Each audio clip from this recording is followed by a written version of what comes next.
Looking clean, you're looking fresh, you're looking coiffed. What's the It secret? has been 9 days, no hot water, coming out of a deep, deep February freeze here in our my nation's God. capital. Yeah, my heat went out shortly after the Valentine's Day weekend, and so for the last 2 weeks, not only has there been ice on the streets and blood in the streets, I hesitated because we have a lot to get to, but I've been freezing in the sheets. I mean, it has been cold. I mean, it sounds like you got ice in your veins and blood in your veins. And there's a little It's, bit of both in the streets and your yeah. sheets. That's great. I am glad to be back flying into March. How's it looking on your coast? What's the weather like in I hate to SoCal? say it, but it's been kind of the polar opposite, as it were, which is this last weekend we were in the high 80s, pushing almost low 90s for Friday, Saturday, and Sunday, and it's starting to taper off a little into the kind of usual LA spring, low 70s. But when we were sharing text messages of where we were when you were running around DC in a snow flurry, I just had to show that it was a sunscreen afternoon. I mean, we couldn't be on more opposite sides of the coast at the moment, to be honest.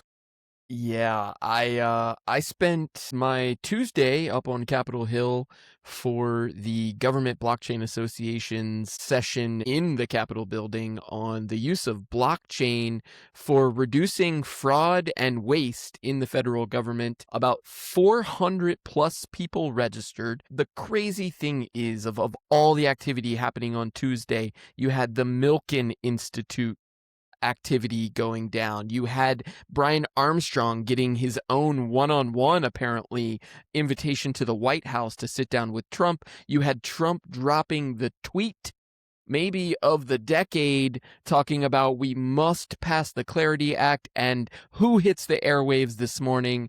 None other than Cynthia Lummis, talking about not just Iran, not just the war, but the money machine. The printer goes brrr. There is now a global conflict being incited by the United States president without the War Authorization Act, without permission from Congress. They're literally touting the dollar figure per day that it is costing in terms of boats, submarines, machinery, satellites, humans, food, water, artillery, everything that you need to make this machine work. The money machine has already been turned on. You better believe we're going to need a way to pay for it pretty damn quickly. And then the other one to get to as we're rattling them all off here, but the timing of this Kraken getting access to the Fed now, the Fed banking system, FedWire, with its own Bank of Kansas City reserves, federal T0 account. I mean, it's just crazy. It's the first 4 days of March, and it's all there in black and white. It's all there in black and white, but I think there's a few grays to kind of pull from between what you just said. First of all, Warsh, who is now being trotted out, and literally his title doesn't even sound like anything official. His title is just crypto friendly.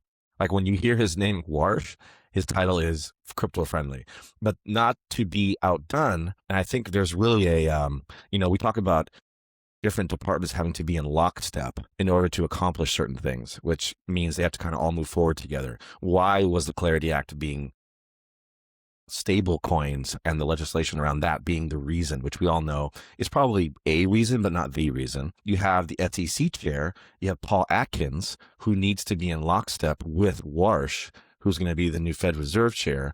You have to have all these guys lining up, because then the CTFC has to be in line with the SEC, because that Clarity Act is going to cover a variety of departments, determining the acronyms we've been throwing around for years on the show. And up until now, all of those departments have kind of sort of been at odds with each other. In some cases, almost like a tug of war, right? Well, this is more like a commodity, or it's more like a future, so we should be over here. But it also kind of walks like a duck, and so it should be over here, like SEC. So there's the gray areas. They're trying to harden those lines, like the black and white, like you say, but it requires time and energy. And when I think about the overlay of the war, which should be black and white, and specifically with Iran, isn't, because the IDF and Israel are the means, it feels like, in this example. We talked a lot about this last show on the show before, which is this is now a world of determining outcomes. You know, people use the term end game sometimes, but outcome and end game are synonyms. It's the outcome that will be defined. The means as to how we get to the outcome will be agreed upon, but the means themselves are really irrelevant. And so if outcome is regime change, then means could be, we could rattle off 20 different ways you could do that. But it turns out the IDF with Lavender AI and targeting, they're going to go ahead and do most of the heavy lifting. And the money machine that you say goes brrr, taxpayers' dollars are being used to fund what feels like, to come back to your point, clandestine operations outside of congressional approval. No American wants to hear that, and Congress will be up in arms. But if you can say, but at the blockchain summit, we have all these new financial products. And within the Fed now and Federal Reserve, we have these new financial products. And by the way, we have a number of other forms of currency, from Ethereum to Bitcoin to Solana to Doge. Let's not forget Doge is the original acronym to define the Department of Government Efficiency. It also is a blockchain to move money around. Well, then the taxpayers don't necessarily have to be told optically dollar flying out of your wallet and purchasing boots and armor and food and oil to fund the military machine. Now, it may still be the case that we pay somehow in an obfuscated way, but hey, don't think about that, because I'm going to write you a check for $5,000 and just tell you to go buy groceries. So don't worry about it. We'll go ahead and pull value out of the ethers, and then we'll fund whatever global conflict we want. And we don't have to tell Congress, because it doesn't involve American citizens. There's this weird calculus that's going in a circle, and they've been doing it since Maduro. They've been doing it since Ukraine, Maduro. I mean, what's next? Well, so Iran's now, but what's next? Well, I mean, I think this is the one that I was texting you from the Capitol building with the World Bank, Economic Hitmen 3.0, issuing stablecoins with the new United Nations. What was it? What is the program called? I'm looking for the name of this. It's a good one. It's a good one. It's the new era of transparency from the World Bank. It's called the funds chain. Funds chain. Funds, plural, chain. It sounds fun, doesn't it? It sounds fun. Let's put the fund back in funds change. Let's put the fund back in funds. I mean, this is crazy to me that the World Bank, you know, and this is from September of 2025. It's strange to me that somehow we missed this one. But a blockchain-based platform enabling the World Bank to improve traceability, accountability, and streamline operations when tracking the use of funds, which is very interesting given the line of thought that you just went down of where does US taxpayer dollars go when you pay for something? And we've talked about this for years. The idea when we pulled this into the most benevolent use cases, the smart cities, the efficiency that can be gained when personal property taxes are being directly to public school systems to pay for programs, and you could see in an immutable, public, and transparent ledger exactly where and how your dollars are being executed to create outcomes. Why do we pay taxes? There are supposed to be outcomes that these things pay for, but we don't really see it. There isn't a clear way. The money goes into the machine, gets spun all around, gets redistributed through 50 states. Kind of seems like its own little tornado cash when you're talking about U.S. Perhaps maybe a little washing machine. Oh, good old Washington. I mean, But what you're saying, we're pulling that is that it's contradictory to what we've been talking about, because now they're saying we want traceability, accountability, and streamlining operations. But the whole point of Economic Hitman 3.0 is there is no real public traceability and accountability, because they want to spin the story as needed to keep countries who are being forced loans on them under their thumb. So what they're saying is we're going to pull back this green curtain. We're going to pull back the tarpaulin, and we're going to show you exactly where the money is going. So part of it feels like that magic trick where you're being told, look, I'm going to show you, but that in and of itself is the illusion, right? Because if everyone wants transparency, well, we'll give them transparency, but you're going to see just a layer of the truth, right? Funds chain layer of the blockchain. But we all know that that's just going to be probably one tracking index ledger of what's really being transacted across the other chains that are moving real value. If you own the chain, you can control the truth, or at least what version of the truth you want shown, right? There's metadata. Well, maybe I don't need to show the individual who the money is going to. Maybe I don't even need to show the business that it is going to. Maybe I just need to know which zip code generally that money was transacted to, right? There is literally a layer of obfuscation built in, a certain haze that can now be created by the World Bank in embracing of this new financial system of blockchain to reduce fraud and waste and all the things that Doge was supposed to do. Here comes the World Bank with funds chain. Yeah, that was a good one.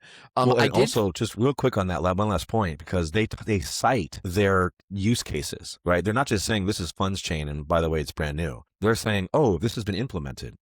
We have happy customers. They present it like there are happy communities who have been impacted in a financially positive way. Oh, that's interesting. Well, who are your examples? Well, for example, one of the early adopters of FundChain was rolled out in the Philippines. And it's like, oh, the Philippines. Yeah. They took a $500 million investment that was funded by the World Bank and partnered with the Asian Infrastructure Bank. Do you think the Philippines or whoever it was who signed that paper had any decision in that matter, any choice? It was like, hey, you're going to just get $500,000 of loan. And by the way, it's on the funds chain, so no tampering with the money. And then to follow up the Philippines, let's just go ahead and run into Bangladesh.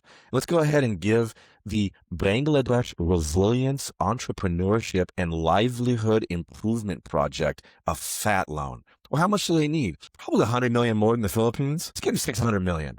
It's right here on the chain. You can see it. They're the funds on the chain. It's a funds chain. And everyone's, here's the photos. Here's the photos of the happy people. And they literally show a photo of a woman with a laptop and is like to an old goat owing him the funds chain.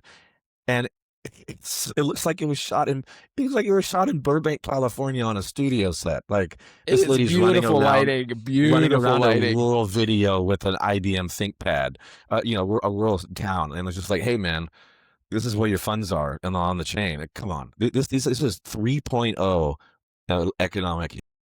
She looks like she's trading Kalshi markets on the laptop. She is going to be a millionaire, all right? Don't worry about the old young woman from rural Asia. She's going to be just fine. I mean, that is literally the message that is being communicated, and that was a part of the discussion on Capitol Hill yesterday with none other than the World Bank debuting and talking about and showcasing, as though, like you say, it's not even debuting, it's the showcase of, well, we've already been doing this. Of course we have, guys, which is also very weird to me that the last weird, if we had a timeline of events of some of the news that has dropped, and I think you outlined it very well at the beginning, just all of the various dominoes that have to slot into this puzzle in order for each of the regulatory bodies to feel whole, in order for the ABA and the banking guys to feel whole, in order for Coinbase and his financial backers and the guys at A16 and Solana and everyone over there to feel whole.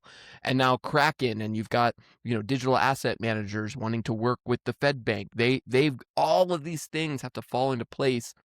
And when we look back, I think we covered it here too. The one that sort of stands out to me, the NCUA, the National Credit Union Association, really front running like the whole rules here. It was like 4 or 5 weeks ago that they issued their stablecoin issuance rules. Like they already said, yeah, we know we're going to have to do this. We know that businesses, if you're a small business and you want to come and get a loan from the credit union, that we're going to be able to issue it to you as a stable coin, and you yourself may go and issue your own token as part of your own little economy. And the rules are being written for that. That's what's crazy to me. And it feels like this Kraken getting access to the Fed is like, it's like, okay, well, if the NCUA is ready and we know the Genius Act has already passed and we know the SEC has already given clarification, we know the ETFs are already in the market, we know the big banks, the Visas of the world are rolling out crypto-based rewards credit cards, there is nothing left. The stablecoin piece of it is, I think, really just almost a Trojan horse of a like, let's teach the people. Let's teach them. Let's make it this thing that everybody needs to learn about. That kind of just makes sense. It's very stable in the fire horse year, 22 horse out of the stable. It's very stable. It's about the same as a dollar, tethered to the dollar. There's just so much education happening with stable coins. And I think whatever is going to happen, it feels like Cynthia Lummis going out there this morning, she's talking about Bitcoin strategic reserve, but that functions as a backing for anybody to go issue their own stablecoin as long as there is some kind of tangible ledger within the Bitcoin ledger that can't be tampered with, right? Like some impartial third party. It's not a central bank. And that is, so what you're just describing is you have to peel back a couple of pieces, because if you are going to move down a road where small businesses are going to be able to quickly receive loans at the same rate as big businesses. Because today there's that imbalance, right? Today, if you are the Walt Disney Company, I'm using them as an example, I don't know how many loans they go get, but if they're going to go get a loan, they deal with certain types of people at certain types of banks that are in New York, I'm sure, et cetera. If you're a small business like Burrito Express, the restaurant in Altadena, California, to go get a loan means you have to kind of go suffer through a Chase retail bank private loan experience. Maybe it's B of A. You pick your local bank, Wells Fargo or a credit union. You got to go in and talk to someone who's sitting behind a desk in a really stark, empty office. Their barely even has a plant or a clock on the wall. And you have to discuss what it is that you do and why it's so important. And someone kind of rocks in their chair and looks at you with that look of, impress me because I'm the banker and you're not. Well, if you're in the business of trying to make those loans work, first thing you got to do is make it so it isn't a loan, right? Because there are no dollars moving. As soon as you say stable coin, well, it's something different. It could technically be a loan in the sense it has to be paid back, but it falls into a different rubric than just moving American dollars. And that's why this whole stable coin piece is something that has to have a level of regulatory oversight that matches with the tether to the dollar, but really will never be transacted in dollars. So the part about Kraken that's so interesting is that we talk a lot on the show about the companies and the people who are not in the news are the ones that are doing the real work. The people who are constantly in the news with the latest articles from Meta to Google to the DOJ to all these things, like it's sort of the moves have already been made and now you're kind of hearing about it after the fact, right? This is an example where Kraken has been silent. They were getting sued by the SEC under the last administration.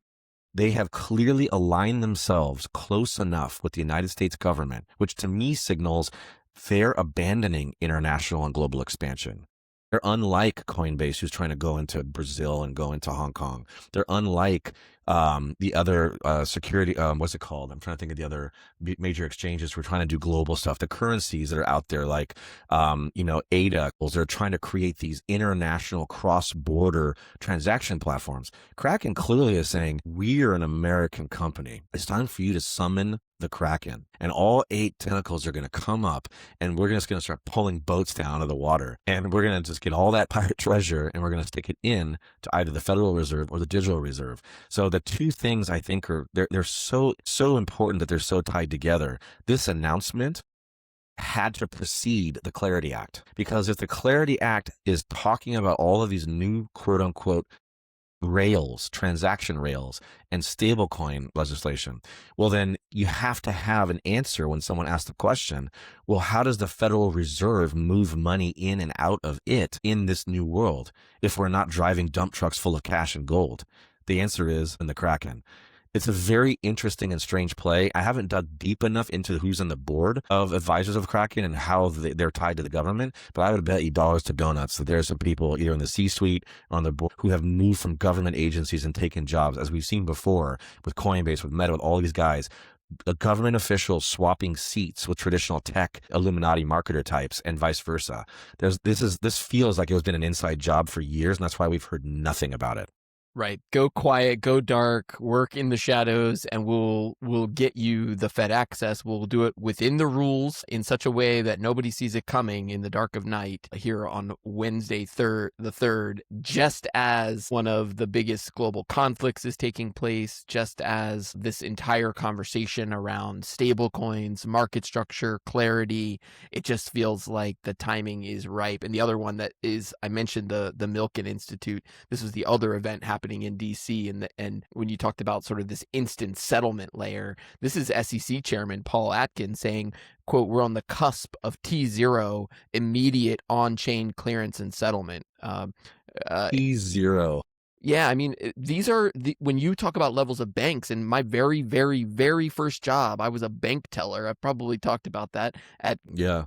branch banking and trust, and there are literally levels to, and most people see it if you have a check size over $5,000 or $10,000. There's settlement times. We talk about the delays, the 3 to 5 day delay. All of those are sort of the cascading effect of the banking level access. If you're the Disney of the world and you go to Goldman and you're trying to take out a giant loan, you're going to get literally faster service. The ATM can spit the money faster at you into your account versus a small retail bank. But for the SEC chairman to describe more so a technological advance, right? He's not talking about it from a compliance and regulatory perspective. He's saying that the technology is now going to allow anybody to settle real-time instant transactions of any size. I mean, he's not explicitly saying that, but when you start talking about T0 banking, that's direct level access to a Federal Reserve bank that could essentially give you whatever size loan you need of infinite size. They could get however much you want to ask for, pretty much. Which, if you think of positioning and optics, is such a beautiful sort of twist of the little doll in the music box. You open this little box and the little ballerina twists around, right? And when you wind it up, it takes time to do and it twists around. And that, my friend, is old technology. And the reason that you, small business / retail guy, couldn't get this dancer moving faster is because, well, the technology, we have to wind up the box and then it opens and she spins around. But this new technology, look, it's a digital screen.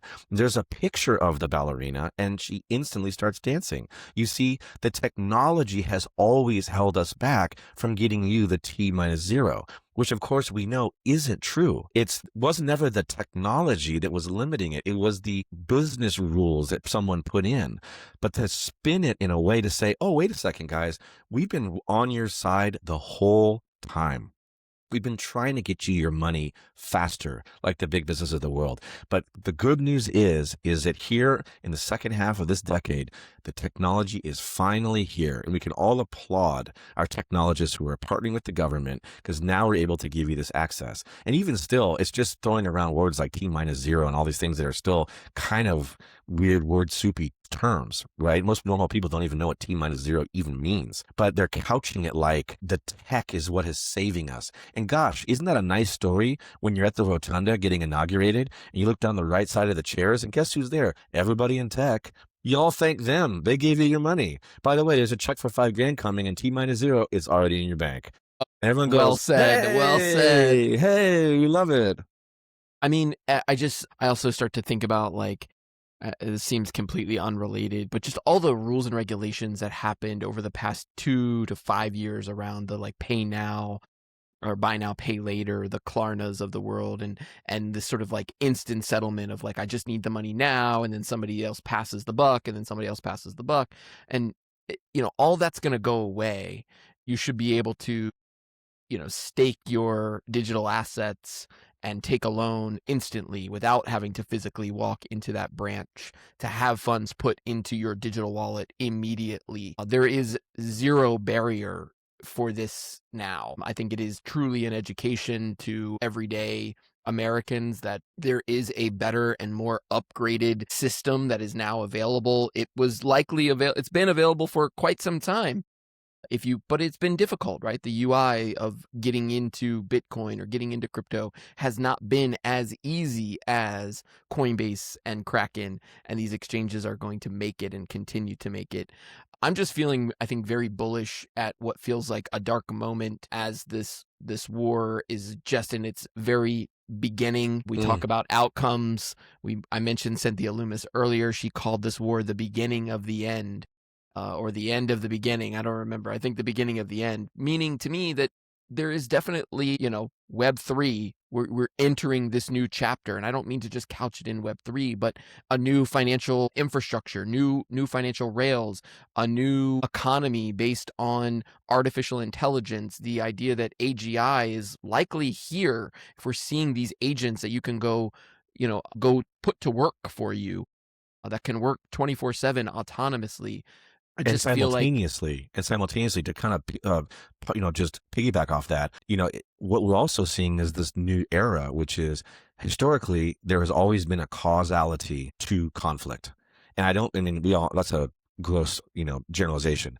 But what I mean is that there's usually some effect that the American public is being told is a result of whatever the military's behavior might be in that moment. So, for example, normally, when there's a conflict, like let's rewind time back to the turn of the century, and now we're going into Iraq, a leader, Saddam Hussein, and there's Kuwait involved, oil wells are on fire, there's all these images that we're seeing. This is 10 years before a smartphone even really hits the market, etc. And what happens? Well, the Americans feel, quote, the pain at the pump because gas prices start to skyrocket. Well, why? Well, obviously, if we're at war with one of our oil trading partners, then the cost of oil must be going up. Therefore, you're paying more oil at the pump. That's sort of what we're being told, right?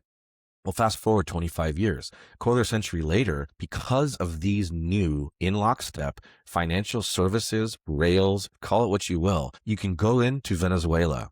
You can go into Iran. You can go into all these places that happen to be oil-rich countries and start incredible, call it incredible sort of displacement of leadership and, absconding of resources.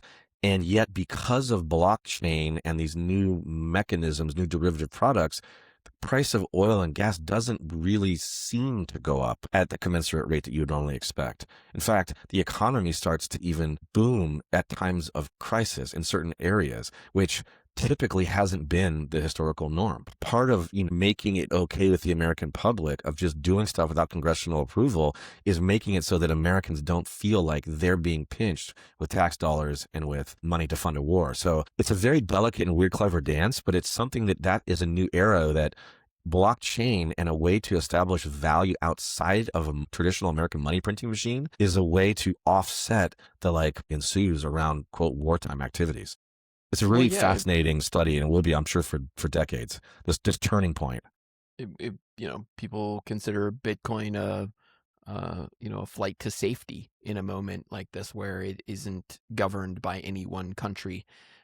It is borderless, and therefore it's often seen as a haven during these times of crisis. And I think it's something to think about. While yes, Michael Saylor is out there talking about how much Bitcoin he is buying every single day, there's a reason for that. And the fear index right now, all of the FUD that is in the market, just generally speaking, and let's not forget, I think the biggest transaction ever in the history of mankind is happening or has happened. The money from this giant merger and acquisition of Warner Brothers, that cannot be underestimated in this. Literally the biggest transaction ever.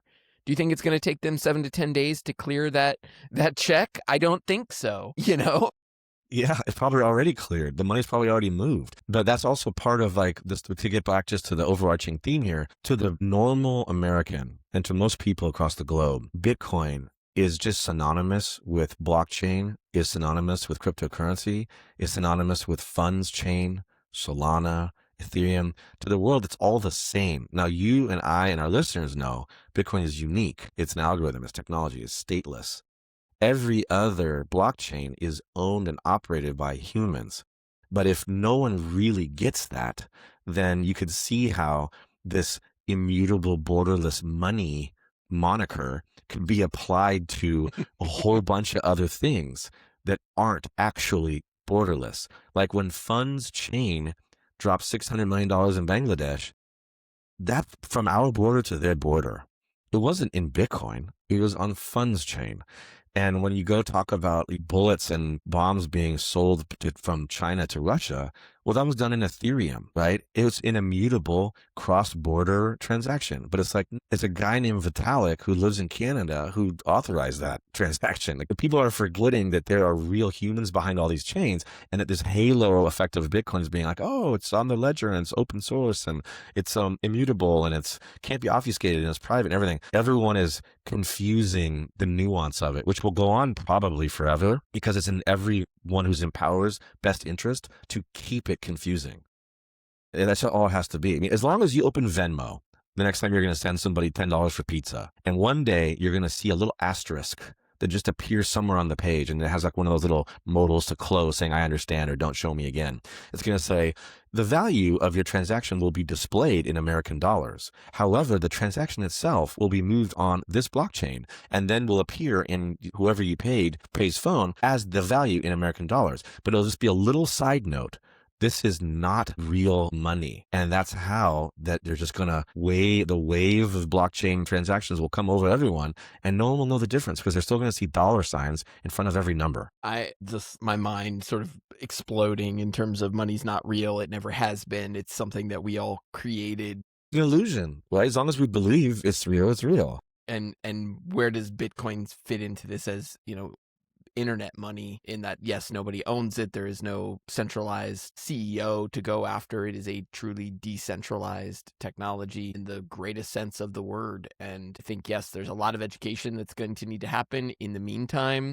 I think I'm paying attention to this Clarity Act, where it's going to go on Capitol Hill, how fast it's going to move. It sure seems like it's moving, but we've been here before, staring down what seems like a very clear regulatory framework, and then it falls apart. We'll see if this time is different. But again, we've been here before, so just watch it, pay attention. But all of these signals, this Kraken signal, the NCUA putting out their stablecoin rules, all of the little pieces of the puzzle, who's going to regulate what, who's going to be in charge of what the rules are going to be, who's a bank, who's not a bank, what's a security, what's not a security, what's a future, what's a prediction market, what's a reward versus yield, all of those things are going to get answered.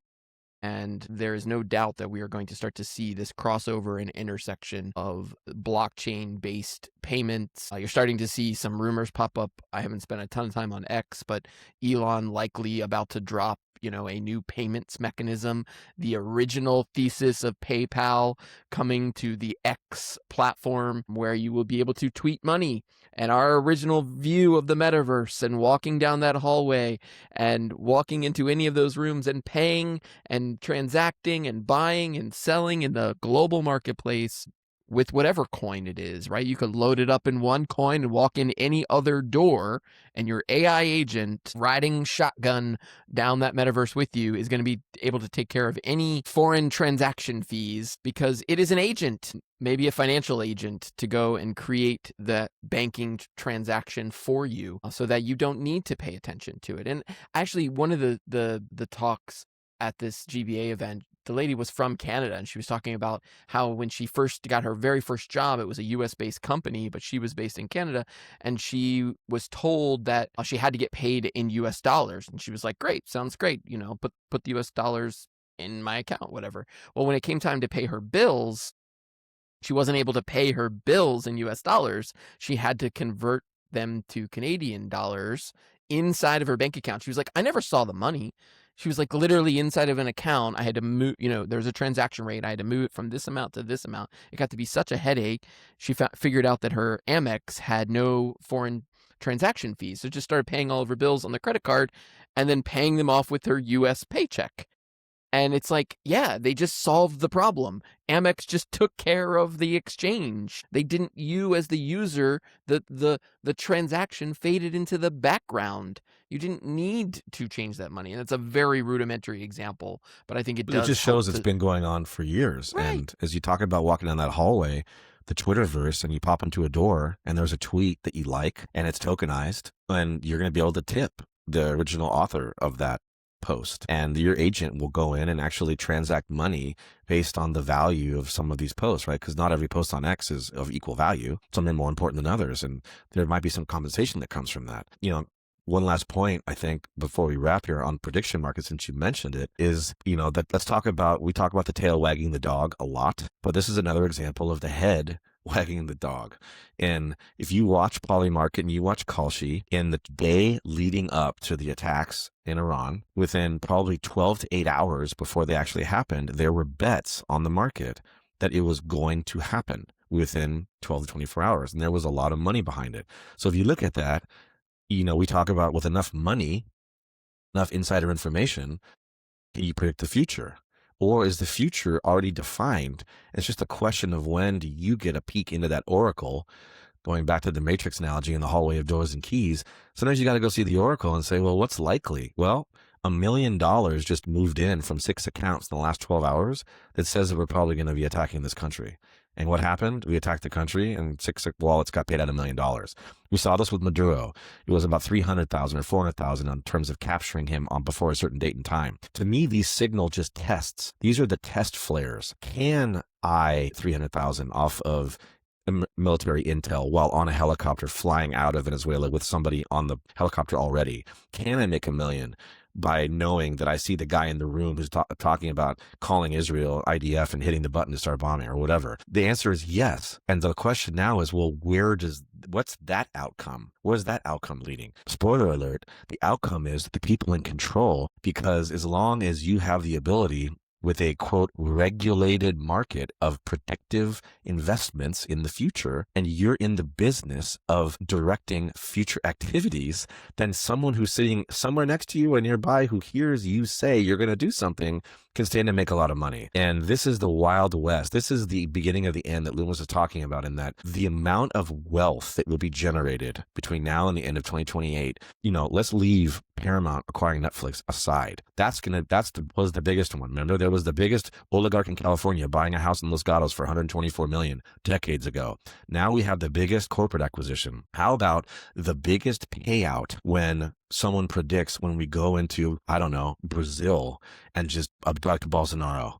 Like, we're talking, there's going to be a point at which it becomes so ridiculous that it will almost seem fake, because the numbers are going to be so big. There's no way to wrap your head around it, and it can only be done if you're using blockchain, because it's the only way to actually make the case. Because at some point, the numbers are going to outpace the exact amount of American dollars that exist in the world. That's going to be the moment.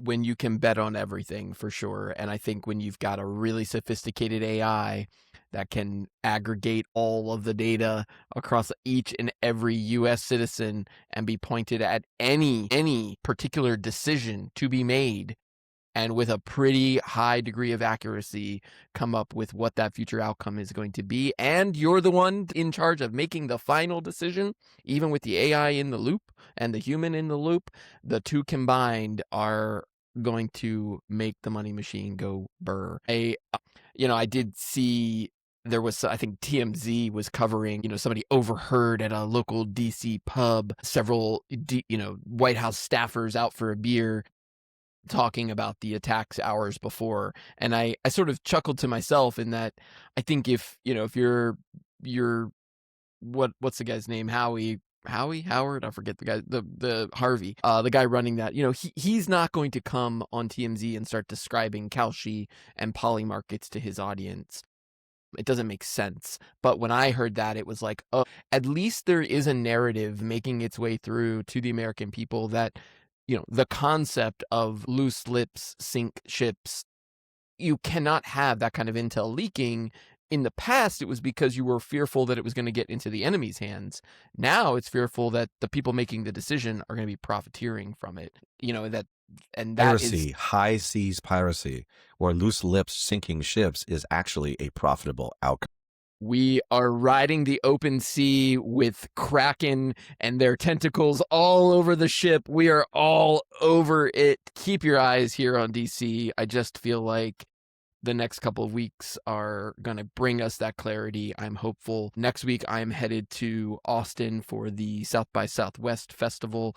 Lots of very interesting startup and tech activity at the intersection of AI and blockchain.